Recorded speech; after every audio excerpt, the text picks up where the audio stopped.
Law is codified ధర్మ. ఒక generational change కోసం వచ్చినవాడిని. అంటే ఒక 25 సంవత్సరాల నుంచి 32 సంవత్సరాలు కష్టపడితే తప్ప ఇంకో జనరేషన్ మేలుకి జరగదు.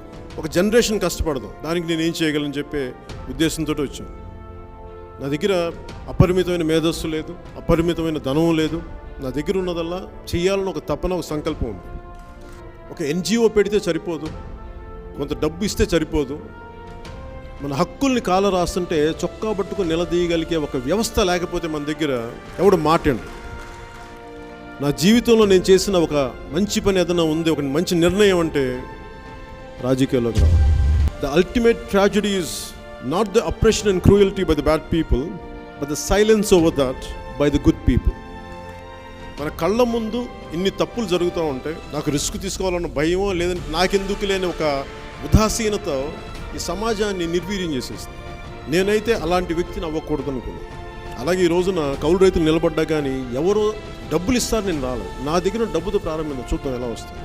2019లో ఓటమికి గురైనప్పుడు వాళ్ళు అనుకున్న రియాక్షన్ ఏంటంటే నేను సడన్గా పార్టీ వదిలేసి పారిపోతాను, అవమాన భారం అయిపోద్ది, కుంగిపోతాను, తలెత్తుకోలేను అని చాలా పాపం ఆశించారు నా నుంచి. వాళ్ళు ఆశించిన రియాక్షన్ నేను ఇవ్వలేదు. చెట్టు మీద ఉన్న పక్షి అయితే ఎగిరిపోతుంది, కానీ చెట్టు ఎక్కడికి వెళ్ళిపోతుంది. తుఫాన్లు చుట్టూ ముట్టినా కానీ అది ఈ నేలకి అంకితమై ఉంటుంది, వేళ్లతో భూమిని పట్టుకొని ఉంటుంది. అలాగే సెంటు భూమి లేకపోయినా ఈ దేశాన్ని అంటు పెట్టుకున్న కోట్లాది మందిలాగా నేను కూడా నా పార్టీని కానీ, నా నేలని కానీ, నా దేశాన్ని కానీ, నా సమాజాన్ని కానీ వదిలే ప్రసక్తి లేదు. ఒక ప్లెడ్జ్డ్ వర్డ్, మనం చట్టసభలో ఒక మాట ఇచ్చిన తర్వాత వెనక్కి వెళ్ళిపోతే ఆ మాటకు విలువేముంది. వీళ్ళు 25,000 అంటే కాదు కదా 35,000 ఎకరాలు ఇవ్వని చెప్పి ఆ రోజు ఆ మాట చెప్పి చట్టసభల్లో ఒప్పుకొని ఇక్కడే ఇల్లు కట్టుకొని ఆ వ్యక్తి వైసీపీ నాయకుడు మభ్యపెట్టి ఈ రోజున రాష్ట్రానికి 3 రాజధానులు అని చెప్పి మళ్ళీ మాట మారిస్తే ఎవరిని మనం నిందిస్తాం చెప్పాం. సో ఇచ్చిన మాట మీద మీ చట్టసభల్లో మీరే నిలబెట్టుకోలేకపోతే అసలు మీకు చట్టాలని అమలు చేసే హక్కు మీకు. ఇదే ఓడిపోయిన తర్వాత ఒక 4 రోజుల తర్వాత అనుకుంటే ఇక్కడే కూర్చున్నాను నా మెట్ల మీద. సుగాలి ప్రీతిని పాపం ఒక 14 ఏళ్ళ ఆడబిడ్డ కర్నూలులో వాళ్ళ అమ్మగారు వచ్చి బిడ్డ ఫోటోలు చూపిస్తూ స్కూల్కి వెళ్ళిన నా బిడ్డ తిరిగి వస్తానుకుంటే స్కూల్లో అథారిటీస్ ఫోన్ చేసి నీ బిడ్డని తీసుకెళ్ళానంటే వెళ్ళి చూసి నా బిడ్డ ఫ్యాన్కి ఊరేసుకొని ఉంది.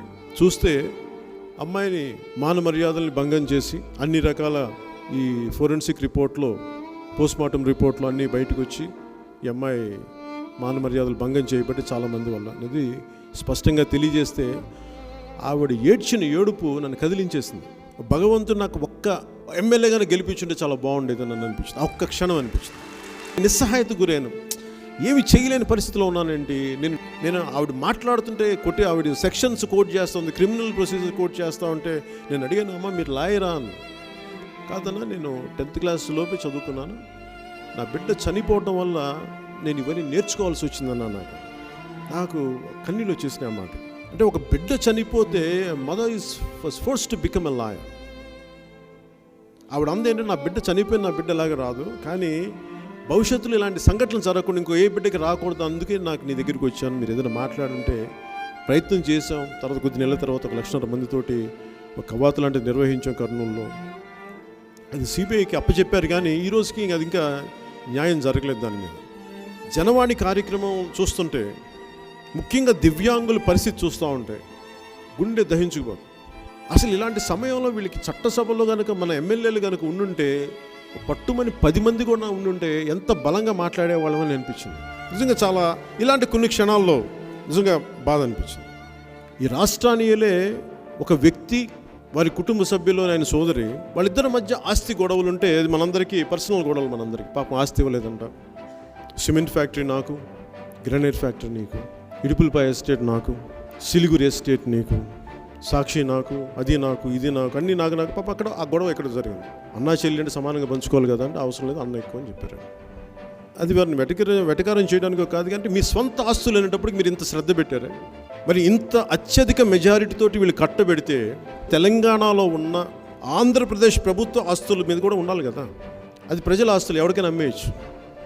అంటే ఒక కప్పు కాఫీకి, ఒక ముక్క పెసరట్టుకి మీ 300 ఎకరాలు కాపాడుకోవడానికి వేల విలువైన ఆంధ్రప్రదేశ్ ప్రజల కోట్ల ఆస్తుల్ని ఎలా రాసి ఇచ్చేస్తారు?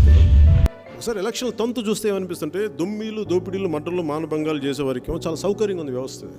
మనం ట్రాఫిక్ రూల్స్ పాటించి ట్యాక్సులు కట్టి అన్నీ సార్ అంటే మనల్ని సాగుకొడుతూ ఉంటాం.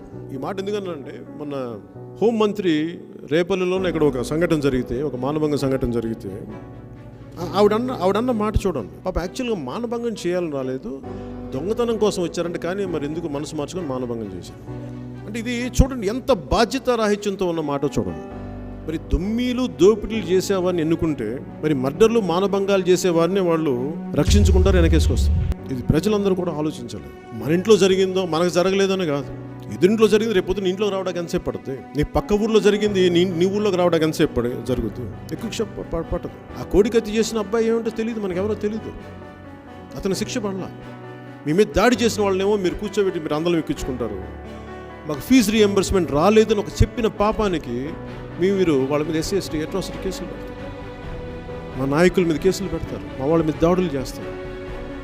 అసలు పంచాయతీ ఎన్నికల్లో ఎవరైనా నామినేషన్ వేయటానికి భయపడిపోయి దాదాపు 4 దశాబ్దాలు బలం ఉన్న తెలుగుదేశం కూడా వెనకడిగేస్తుంది. ఇంకా ధైర్యం చేసుకొని చాలామంది జనసేన నాయకులు జన సైనికులు ముందుకు వచ్చారు. దాన్ని నిజంగా అప్రిషియేట్ చేయాలి. దాన్ని గొంతెత్తికి ఏం అడగం మిమ్మల్ని, అరే అన్యాయం జరుగుతుందయా, అక్కడ మమ్మల్ని నామినేషన్స్ వేయనివ్వట్లేదయా అంటే మీరు కూర్చోబెట్టి మా సత్య గారి మీద, మా జనరల్ సెక్రటరీ సత్య గారి మీద, ఆ రోజున తిరుపతి జిల్లా అధ్యక్షులు డాక్టర్ హరిప్రసాద్ మీద మీరు దాడులు చేశారు.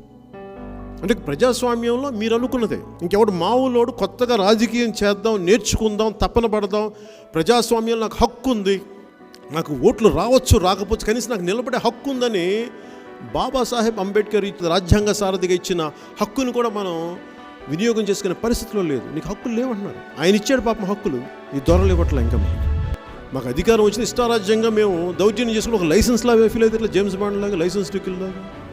అధికారం అంటే మనకు బాధ్యత అని కాదు. సృష్టిలో ప్రతిదానికి ఒక ఎక్స్పైరీ డేట్ ఉంటుంది. అధికార దుర్వినియోగం చేసే వాళ్ళందరూ కూడా సభాముఖం చెప్పేది, మీ అందరికి ఒక ఎక్స్పైరీ డేట్ ఉంటుంది. అధికారానికి కావచ్చు, శారీరకంగా కావచ్చు. దయచేసి మర్చిపోదు. 2014 నుంచి ఇప్పుడు దాకా bifurcation of state, trifurcation of capital, ఈ రెండు తప్ప ఫోర్టిఫికేషన్ ఆఫ్ ఏపీ అనేది ఎవరు ఆలోచించట్లేదు. ఒక అధ్యయనం, దాని ముందు నుంచి అధ్యయనంతో మొదలుపెట్టి 2019కి ఇప్పుడు దాకా బలమైన ఒక ఉద్యమ స్ఫూర్తితోటి సమస్యలు ముందుకు తీసుకెళ్ళాం. ఈ వచ్చే ఎన్నికలకి బాబాసాహెబ్ అంబేద్కర్ గారు చెప్పింది ఆర్గనైజ్, ఎడ్యుకేట్, యాజిటేట్, ఆర్గనైజ్లో ఇది మనం ముఖ్యమైనది 3వ దశలోకి వచ్చాం. We will organise ourselves to grab power, to get into power. అధికారం చేజిక్కించుకోవడానికి నిర్మాణం చాలా అవసరం. నిర్మాణం అనగానే అందరికీ జనం ఉన్నారు కదా, రోడ్డు మీదకి వెళ్తే జనం వచ్చేస్తారు, చెయ్యి లూపితే ఒక సభ పెడితే లక్షల మంది వస్తారు, వేలాది మంది వస్తారు ప్రతి నియోజకవర్గంలో. అంటే నేను ఎప్పుడు అలా చప్పట్లు కొట్టే జనబలాన్ని నేను ఎప్పుడు నమ్మను. అదొక పాల పొంగు లాంటిది, అలా వస్తుంది వెళ్ళిపోదు. నేను నమ్మేది ఏంటంటే 1,00,000 మంది మెదడుని కదిలించగలిగే మేధావులు నమ్ముతాను, మీలాంటి మేధావులు నమ్ముతాను. గత కొద్ది కాలంగా పార్టీ శ్రేణులతోటి, పార్టీకి మద్దతుగా నిలిచిన మేధావులు, ఎన్నికల నిపుణులు, వీరందరితో చర్చించిన మీదట అక్టోబర్లో ప్రారంభించాల్సిన యాత్రని ఇంకొంత సమయం తీసుకోవాల్సింది అని చెప్పి సూచించారు. అక్టోబర్ నుంచి ప్రతి నియోజకవర్గపు సమీక్షలన్నీ నేనే స్వయంగా ఇదే ఆఫీస్లో అక్టోబర్ నుంచి కూర్చోను. ముందుగా ఇంటకెళ్ళి రచ్చకెళ్ళి ఉండరు కాబట్టి ఎక్కడైతే పార్టీ ఆఫీస్ ఉందో ఈ విజయవాడ నుంచి ప్రారంభిస్తాం.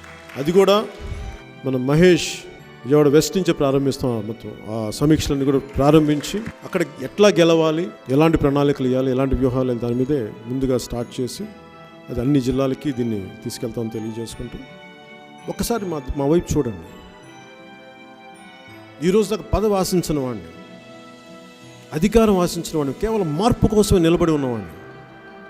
ఈ ఎన్నికల్లో ఒకసారి జనసేన వైపు, ఈ మార్పు దిశగా అడుగులేస్తున్న మా వైపు దయచేసి మనస్ఫూర్తిగా చూడమని చెప్పి నేను ఈ సభాముఖంగా మిమ్మల్ని వారందరినీ వేడుకుంటున్నాను. జై హింద్.